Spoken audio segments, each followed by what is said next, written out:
नमस्कार। कार्यक्रम पत्र पत्रिकामा यहाँलाई स्वागत छ। म बालकृष्ण प्रसाद। आज प्रकाशित पत्र पत्रिकाहरूमा बाढी पहिरोबाट पीडित जनताका वेदना र राहतमा भइरहेको प्रयास, हरितालिका तीज रमाइलो वातावरणमा सम्पन्न तीजको लहर गयो बढीले जस्ता शीर्षकहरू राखेर सो सम्बन्धी समाचारहरू समेटिएका छन्। उच्च स्तरीय राजनीतिक समिति गठन गर्न दलहरू सहमति नजिक पुगेको छ। फिर्ता भएन मृत्युको कर, प्रहरीमा धुमधाम बढुवा। त्यसैगरी जुछे विचार सम्बन्धी एसियाली क्षेत्रीय सम्मेलन काठमाडौँमा सम्पन्न। सो सम्मेलनमा नेपाल उपाध्यक्ष निर्वाचित। नयाँ शक्ति न जन्मने पक्का, यो माओवादीको समाचार हो र अन्य समाचारहरू पनि यो सँगसँगै यहाँहरू समक्ष राख्ने नै छौँ। पहिलो प्रसङ्गको रूपमा उच्च स्तरीय राजनीतिक समिति सम्बन्धी समाचार कान्तिपुरबाट राख्न चाहन्छु, जसमा दलहरू सहमति नजिक पुगेको कार्यक्षेत्रबारे कुरा मिल्न बाँकी। कांग्रेस र एमाले शान्ति प्रक्रियाका बाँकी काम टुङ्ग्याउन तीन दलको मात्र सीमित समिति बनाउने पक्षमा, माओवादी संविधान निर्माणमा शान्ति प्रक्रिया टुङ्ग्याउने तथा मधेसी दललाई समेत समितिमा सामेल गर्ने पक्षमा रहेको समाचार छापिएको छ। प्रमुख तीन दल कांग्रेस, एमाले र माओवादी उच्च स्तरीय राजनीतिक समिति गठनका लागि सहमति नजिक पुगेका छन्। सहमतिको कार्यक्षेत्र र कुन कुन दल सहभागी हुने भन्ने बारे चाहिँ कुरा मिल्न बाँकी नै छ। कांग्रेस र एमाले समितिमा प्रमुख तीन दल मात्र रहनुपर्ने र त्यसको कार्यक्षेत्र शान्ति प्रक्रियाका बाँकी काम पूरा गर्ने मात्र हुनुपर्ने तर्क गरेका छन्। बिहिबार एमालेका अध्यक्ष केपी शर्मा ओली र माओवादी अध्यक्ष पुष्पकमल दाहाल बीच ओली निवास बालकोटमा यसबारेमा कुराकानी भएको छ। भेटमा दुई नेता बीच राजनीतिक सहमति बनाउनेमा मतभेद नपाए पनि कार्यक्षेत्र दलीय सहभागिता बारेमा कुरा नमिलेको स्रोतले जनाएको छ। तीजको रहर। तीजका अवसरमा राजधानीको पशुपतिनाथ मन्दिर परिसरमा नाचगान गर्दै महिला र मुलुकभर हिन्दू नारीले बिहिबार भगवान शिवको पूजा आराधना गरी तीज पर्व मनाएका तस्बिर सहितको समाचारहरू छापिएका छन्। यही समाचारलाई नयाँ पत्रिकाले पनि तीजको लहर गयो बढीलै भनेर महिलाहरूको तस्बिर छापेको छ। नागरिकले पनि तीजकै तस्बिर सहितको मुख्य समाचार बनाएको छ। कमान्डर पोस्टले पनि तीजकै समाचार र सहज बन्यो पशुपति दर्शन भनेर छापिएको छ। यसपटक हरितालिका तीजमा पशुपति मन्दिर पुगेका महिलाका लागि दर्शन सहज भएको छ। अघिल्ला वर्षमा पूजाका लागि लामो लाइन बस्नुपर्ने र अनावश्यक शास्ति खेप्नुपर्ने समस्या यसपालि नभएको दर्शनार्थीहरूको भनाइ छापिएको छ। नयाँ शक्ति नजन्मने पक्का जनआह्वानको समाचार जसमा छापिएको छ। एकीकृत नेकपा माओवादीका अध्यक्षसँग विवादमा देखा परिरहनुभएका नेता बाबुराम भट्टराईको तस्बिर सहितको समाचार, जसमा एकीकृत माओवादीभित्र देखा परेका विभिन्न खालका विवादका बीच नयाँ शक्तिको बहस सुरु भएको थियो र नयाँ शक्तिको बहस लेख अन्तर्वार्ता र सामाजिक सञ्जालमा फैलिँदै गएको थियो। तर नयाँ शक्तिको बहसमा उत्रेका डाक्टर बाबुराम भट्टराईले अब नयाँ शक्ति नजन्माउने मनस्थिति बनाएका छन्। राष्ट्रिय अन्तर्राष्ट्रिय शक्ति सन्तुलन र संविधान निर्माणमा आएका सुझावपछि डाक्टर भट्टराईले यस्तो निष्कर्षमा पुगेको स्रोतहरूको दाबी छ। स्रोतका अनुसार नयाँ शक्तिको लफडामा लाग्नुभन्दा एकीकृत माओवादी भित्रै बसेर सङ्घर्ष गर्ने वैद्य माओवादी लगायतका पार्टीहरूसँग एकता गरेर सांगठनिक आफ्नो अनुकूलता खोज्ने मनस्थितिमा डाक्टर भट्टराई रहनु भएको छ। उता कारबाही गरेर तह लगाउने र पार्टी विभाजन भए पनि होस् भनेर प्रचण्डका पहिले उदार भएका नेता र अहिलेको यो मनस्थिति बीच विभाजनका धेरै रेखाहरू कोडिएका छन्। तैपनि पार्टी विभाजन गर्नु हुँदैन भन्ने उनको मनोविज्ञान तयार भएको जनआह्वानले छापेको छ। होला त सुन्तले संहिता, मोदी यात्राको अन्तर्मन्य र सिमरन मैसबले तर खसाइदियो भनेर जनआह्वानले छापेका विवरण। प्रसङ्ग परिवर्तन गर्न चाहन्छु। जुछे विचार सम्बन्धी एसियाली क्षेत्रीय सम्मेलनका समाचार। काठमाडौँमा यो सम्मेलन सम्पन्न भएको छ। उपाध्यक्षमा नेपाल निर्वाचित भएको छ। जुछे विचार सम्बन्धी 15औं एसियाली क्षेत्रीय सम्मेलन भदौ 7 गते काठमाडौँमा सम्पन्न भएको छ।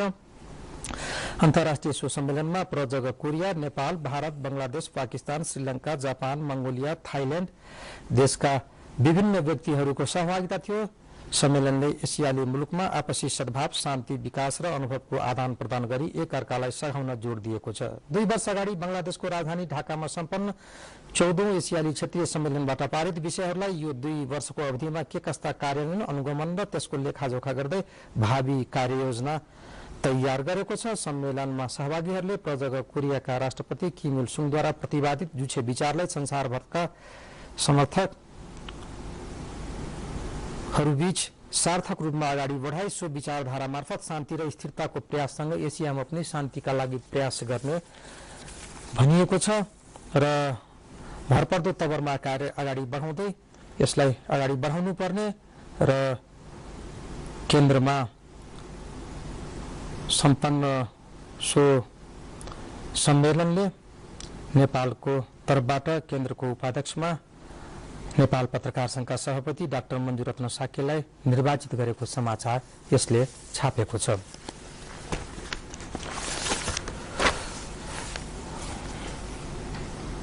घाँसिलो पुस्ता भनेर साप्ताहिकले छापेको छ, जसमा उमेर समूहको क्रिकेटमा 5 वर्षदेखिको खड्गी छिर्दै जब नेपालले 16 वर्षभन्दा कम उमेरका क्रिकेट खेलाडीहरूको मलेसियामा सम्पन्न एसीसी U16 प्रिमियर लिग कब्जा गरे तब नेपाली क्रिकेटको भविष्यको पुस्ताको योग्यताका वखानले पनि नेपाली छापाहरू रंगेर अहिलेको जितेको अर्थ नेपालीका लागि पनि किन महत्वपूर्ण छ भने अन्तर्राष्ट्रिय क्रिकेट काउन्सिलले गरेको वर्गीकरण अनुसार टेस्ट क्रिकेट वा एक दिवसीय क्रिकेट खेल्ने योग्यता नभएका दोस्रो दर्जाका मुलुकहरूमा नेपालले आफ्नो अब्बलता प्रमाणित गर्दै अगाडि बढ्दै गएको खेलाडीहरूको तस्बिर सहितको यो समाचार छापिएको छ।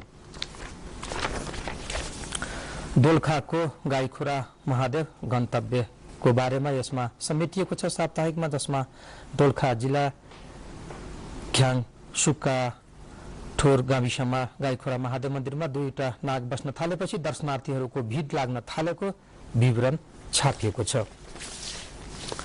राहत र उद्धारमा कमी हुन दिन्न गोरखापत्रमा छापिएको समाचार हो। कोषमा रकम संकलन जारी, प्रधानमन्त्री सुशील कोइरालाले अब मुलुकले उज्यालो पाउने बताउनु भएको छ। बिहिबार प्रधानमन्त्री निवास बालुवाटारमा विभिन्न संघ संस्थाबाट सहयोग रकम हस्तान्तरण कार्यक्रमलाई सम्बोधन गर्दै उहाँले यस्तो कुरा बताउनु भएको। प्रधानमन्त्रीले भन्नुभयो, संविधान समयमै आउँछ, मुलुकले उज्यालो पाउँछ र नेपालको विकास पनि हुन्छ, कसैले रोकेर रोकिँदैन। सँगै तस्बिर छ पशुपतिनाथ मन्दिरको, जसमा हरितालका तीजको साँझ बिहिबार पशुपतिनाथ मन्दिर क्षेत्रको दृश्य छायाङ्कन गरी छापिएको छ। राहत वितरण कार्य तीव्र भनेर गोरखापत्रको अर्को समाचार हो। नेपालगञ्जको यो विवरण हो। मध्यमाञ्चल बाढी प्रभावित 4 जिल्लामा राहत वितरण कार्यलाई व्यवस्थित तथा तीव्र पार्न वाणिज्य तथा आपूर्ति मन्त्री सुनिल बहादुर थापा नेपालगञ्ज पुग्नु भएको छ र प्रधानमन्त्री सुशील कोइरालाको विशेष निर्देशनपछि बिहिबार नेपालगञ्ज पुग्नु भएका मन्त्री थापाले मध्य पश्चिमका बाँके, बर्दिया, दाङ र सुर्खेत जिल्लाका बाढी पीडितलाई राहत वितरण कार्य तीव्र व्यवस्थित पारिने जनाउ दिनुभएको छ। नेपालको संविधान नाम राख्न सहमति, आगामी माघ 8 गते जारी गर्ने भनिएको नयाँ संविधानको नाम नेपालको संविधान रहने सहमति नेताहरू बीच भएको छ। संवैधानिक राजनीतिक संवाद तथा सहमति समिति अन्तर्गत गठित विवाद समाधान उपसमितिको बिहिबार सिंहदरबारमा बसेको बैठकमा शीर्ष नेताहरूले सो नाममा सहमति जनाएको गोरखापत्रले छापेको छ। चौधरीद्वारा कम्पनी निष्क्रिय देखाएर करोडौं राजस्व छली, आन्तरिक राजस्व विभागले गरेको छानबिनमै प्रभावित भनेर आर्थिक राष्ट्रिय दैनिकले मुख्य समाचार बनाएको छ।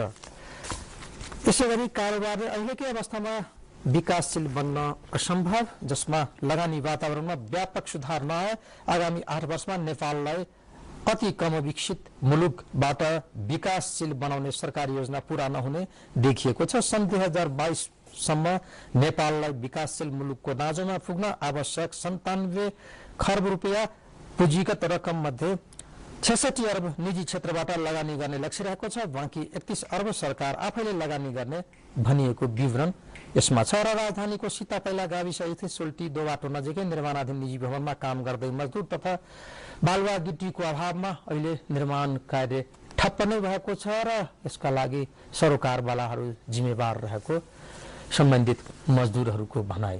कहिले खुल्ने हो बालुवा र गिट्टी, यसबाट उनीहरू कामलाई व्यवस्थित पार्न सकुन् भनेर उनीहरूको गुनासो छ। दर्शकवृन्द, केही बेर व्यापारिक विश्राम। विज्ञापनपछि पुनः स्वागत छ कार्यक्रममा। केही विश्वका प्रसंग। अभिषितलाई सफाई बैंककको समाचार हो। थाइल्याण्डको एउटा अदालतले बिहीबार सन् 2010 मा प्रदर्शनकारीहरूमाथि भएको हिंसात्मक दमनसँग सम्बन्धित हत्याको अभियोगबाट पूर्व प्रधानमन्त्री अभिषित भेज्जाजिभालाई सफाई दिएको छ। उनको शासनकालमा सरकार विरोधी रातो कमिजधारी प्रदर्शनकारीहरूले 10 सातासम्म राजधानी बैंकक ठप्प पारेका थिए।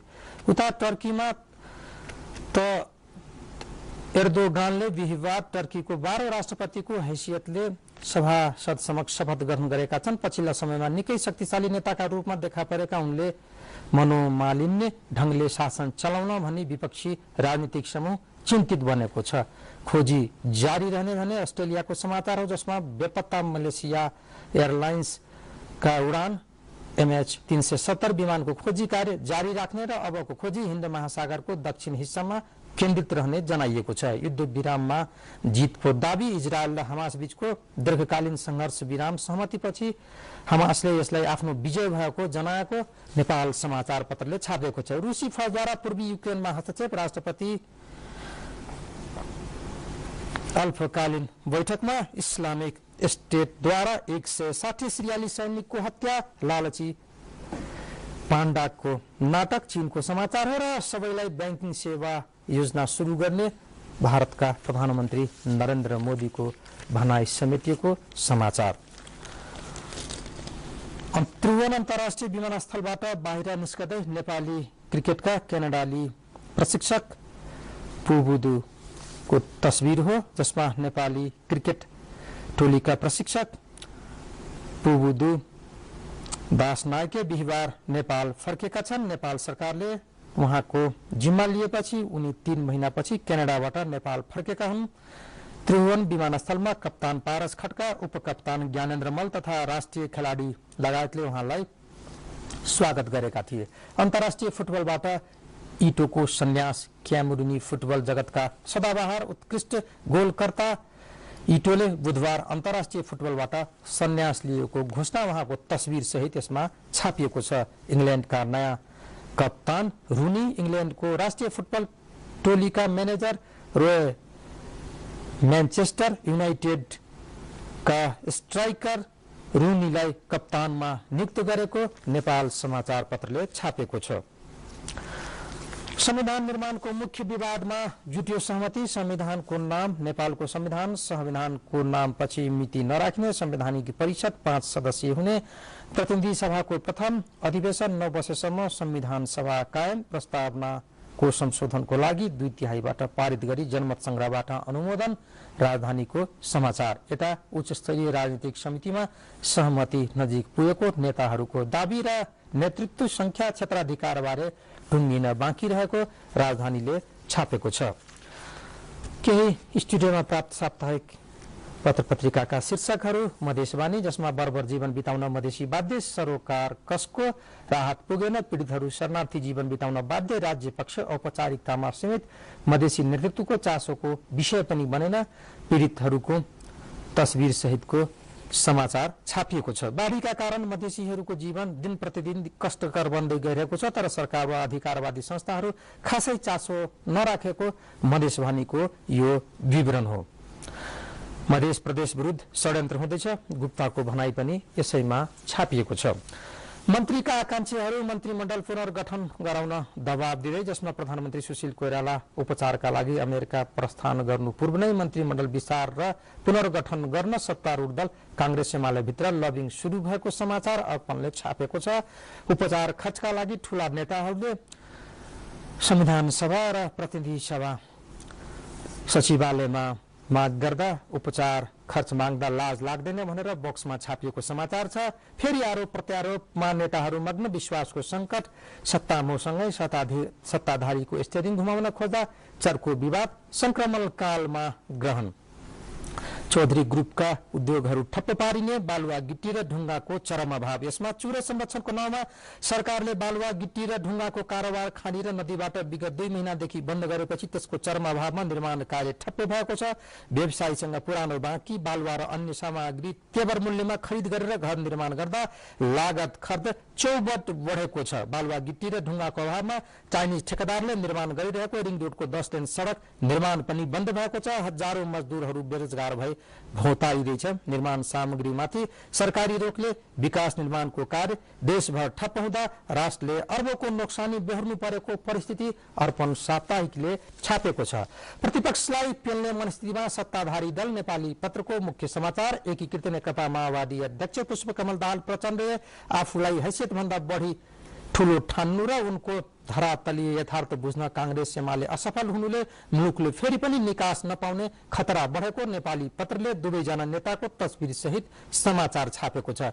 जसमा निर्धारित समयमा संविधान जारी हुँदा त्यसको जस बाबुरामलाई पनि जानेर त्यसबाट पार्टीमा बाबुराम पक्षमा माहौल बन्ने त्रासबाट प्रचण्ड ग्रस्त बनेको विश्लेषण माओवादी भित्र गरिएको छ र संविधान बनाउने कुरा फेरि यहाँ दोहोर्याइएको छ। अध्यक्ष राणा काम गर्न स्वतन्त्र चन्द्रको माग पूरा भएन। राष्ट्रिय प्रजातन्त्र पार्टीका नेता तथा पूर्व प्रधानमन्त्री लोकेन्द्र बहादुर चन्द्र र नेता डाक्टर प्रकाश चन्द्र लोनीले माग गर्नु भए अनुसार सम्मानित सर्वोच्च अदालतले वर्तमान उपाध्यक्ष पशुपति शमशेर राणालाई नै अध्यक्षको हैसियतमा काम कारबाही गर्न अदालती आदेशपछि यस्तो अवस्था आएको विवरण नेपाली पत्रमा छापिएको छ। दर्शकवृन्द, पुनः केही बेर व्यापारिक विश्राम। पुनः स्वागत छ कार्यक्रममा। दर्शकवृन्द, अहिले तपाईहरू नेपाल टेलिभिजनबाट प्रत्यक्ष रूपमा प्रसारण भइरहेको कार्यक्रम पत्र पत्रिका हेरिरहनु भएको छ र अब बाँकी प्रसंग। देशलाई समृद्ध साप्ताहिक विमर्शले छापेको समाचार हो, जसमा नेपालसँग 60 खर्ब वार्षिक आमदानी हुने जलविद्युत सम्भावना, अध्ययनले देखाएको 1,50,000 को क्षमता, लगानी जुटाउने र बनाउने जिम्मा पनि अरूले नै लिने, त्यही विद्युत बेचेर ऋण तिरेर हुने, युवाको वर्चस्व रहेको भनिएको संसदमा समेत उनीहरू पनि ताली बजाउनमै सीमित देखिए। सबै दलका घोषणा पत्रमा 10 वर्षमा देशलाई समृद्ध बनाउने भनिएको छ, तर 10 वर्ष मध्येको 1 वर्षमा समृद्धिको ढोका खोल्ने एउटासम्म काम गरिएको छैन भनेर विमर्शले छापेको छ। युवाहरू पनि असफल भए। प्राध्यापक कृष्ण खनालको राजनीतिक विश्लेषण। डीआईजीमा कसको भाग्य चम्कने, 26 मा कसको छिर्के। बीपी विचार यात्रा काठमाडौँ आइपुग्दै प्रचण्ड गल्दै बाबुराम गलाउँदै साप्ताहिक विमर्शका शीर्षक समाचारहरू। आइ लम्ब्याउन मन्त्रीका अनेकौं तिकड़म भनेर जन आह्वानले छापेको छ। एमाले अध्यक्ष केपी ओलीले नयाँ सत्ता समीकरणका लागि पहल थालेपछि प्रधानमन्त्री सुशील कोइराला सरकारका मन्त्रीहरू सत्ता कसरी लम्ब्याउने भन्ने योजनामा लागेका छन्। उनीहरूले केही राजनीतिक कार्ड मार्फत आफ्नो सत्ताको आयु लम्ब्याउने खेल समेत थालिसकेको जनआह्वानले छापेको छ। कृषि व्यवसायमा पहिलो पटक आईएफसी को लगानी, उत्पादन बढाउन विभिन्न प्रयासहरू भइरहेको छ। समाचार आर्थिक अभियानमा छापिएको छ। माथिल्लो कर्णालीको पीडीएस साताभित्रै उत्पादित विद्युत नेपालले नै उपयोग गर्ने गरी पीडीए गर्नुपर्ने। पोखरामा मापदण्ड विपरीत घर बन्ने क्रम बढ्दो र नियम मिचेरै गगनचुम्बी भवन निर्माण भएको र यो तस्बिर पनि यसमा छापिएको छ। नयाँ संविधान गणतन्त्र संहिता संशोधनीय संहिता गणतन्त्र धर्मनिरपेक्षतामा संशोधन गर्दा संसदको 2/3 पारित गरी जनमत संग्रहबाट अनुमोदन हुनुपर्ने जस्ता विवरण यसमा छापिएको छ। पशुपतिनाथ मन्दिरमा रहेको वृद्धाश्रम बाहिर नाचेका रमाइलो गरिरहेका तीजका गत्तालुहरूको तस्बिर। चीनले मिचेको भूमिमा नेपालीलाई उल्टै कर भनेर संखुवा सभाको समाचार छापिएको छ। भारतद्वारा नेपाली प्रस्तावको स्वागत। ऊर्जा वार्ता चाँडै। अन्नपूर्ण पोस्टको विवरण। 4 अर्ब लगानी थप्दै सीई मूल्य बढी भएकाले समस्या आएको। अबको हाउजिङ सस्तो र गुणस्तरीय हुनुपर्छ। विजयराज भण्डारीको भनाई। पेट्रोल पाइपलाइन उपहारमा भारतले अम्लेखगञ्ज रक्सौल पेट्रोल पाइपलाइन बनाइदिने भएको छ। पाइपलाइन निर्माणबारे छलफल गर्न लागेका आयल निगमका कार्यकारी निर्देशक सहितको टोलीलाई वाणिज्य मन्त्री सुनिल बहादुर थापाले गिफ्टको रूपमा बनाइदिने प्रारम्भिक सहमति भइसकेकाले त्यही अनुसार वार्ता गर्न निर्देशन दिएको नागरिकले छापेको छ। हामी सांस्कृतिक रूपमा एकजुट हुनुपर्छ। संविधान सभाका अन्तर्वस्तुमा सहमति जुटाउने प्रयास तीव्र भइरहेको बेला 95 वर्षीय वरिष्ठ संस्कृतिविद सत्यमोहन जोशीको भनाई गोरखापत्रले छापेको छ, जसमा संविधान निर्माणका क्रममा धेरै कुरामा चर्चा चलेको छ। भौगोलिक कुरा आउँछ, जात जातिको सन्दर्भ आउँछ, आइरहेको छ, तर संस्कृतिका बारेमा कतै छलफल नभएको तर्फ उहाँको ध्यान पुगेको छ। सन्तानको तिरस्कारले वृद्धाश्रम बन्यो सहारा, देवघाटको रोटरी करुणालय, वृद्धाश्रममा बसेका वृद्ध वृद्धाहरूले आफ्नो कथा व्यथा सुनाउँदै र अहिलेको अवस्थामा वृद्ध हुँदाखेरि कसरी दुःख र कष्ट झेल्नु परेको छ सो बारेमा यसमा समाचार छापिएको छ। भित्री पृष्ठमा तीजका केही झलकहरू र तस्बिरहरू समेटिएका छन् सप्तरङ्गीमा। र तीजका गीतमा समस्या र कुण्ठा, सपना, आत्मकथाको बजार फैलिँदै भनेर छापिएको छ। यता द्रुत मार्ग बनाउन सैद्धान्तिक सहमति भएको छ। राष्ट्रिय गौरवको आयोजना सूचीकृत गरी काठमाडौँ तराई द्रुत मार्ग फास्ट ट्र्याकको निर्माण अब सरकारी, निजी र साझेदारी मोडेल अन्तर्गत न्यूनतम सवारी साधन सुनिश्चित गर्ने पद्धति अनुसार हुने भएको छ। काठमाडौँ तराई द्रुत मार्ग आयोजनाका प्रमुख सत्येन्द्र साक्यले मिनिमम ट्राफिक ग्यारेन्टी मोडल अनुसार फास्ट ट्र्याकको निर्माण सुरु गर्न अर्थ मन्त्रालय र भौतिक पूर्वाधार तथा यातायात मन्त्रालय बीच सैद्धान्तिक सहमति भइसकेको गोरखापत्रलाई बताउनु भएको छ।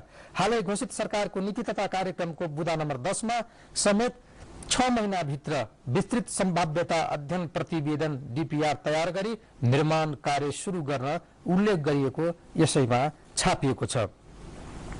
पुस्तकालय व्यवस्थापनमा जोड। 7औं पुस्तकालय दिवसका अवसरमा बिहिबार सिंहदरबार स्थित संसद सचिवालयको पुस्तकालय तथा सिंहदरबार परिसरमा सरसफाई गरिएको गोरखापत्रले छापेको छ। अनुगमन स्वतन्त्र विज्ञबाट गरिने विदेशी विश्वविद्यालयबाट सम्बन्धन लिई नेपालमा सञ्चालित कलेजहरूको अनुगमन अबदेखि नेपाली विश्वविद्यालयका प्राध्यापकहरूले नै गर्ने गोरखापत्रले छापेको छ। लुटपाट गर्ने 2 जना पक्राउ। सुनधरा क्षेत्रमा लुटपाट तथा पकेट मार्ने काममा संलग्न 2 जनालाई प्रहरीले हिजो पक्राउ गरेको छ। दर्शकवृन्द, यिनै प्रसङ्गसँगै आजका लागि यो कार्यक्रमका लागि छुट्याइएको समय सीमा सकिएको। क्यामेरामा साथ दिइरहनुभएका साधन विक्रम शाहले संकेत गर्नुभएको छ।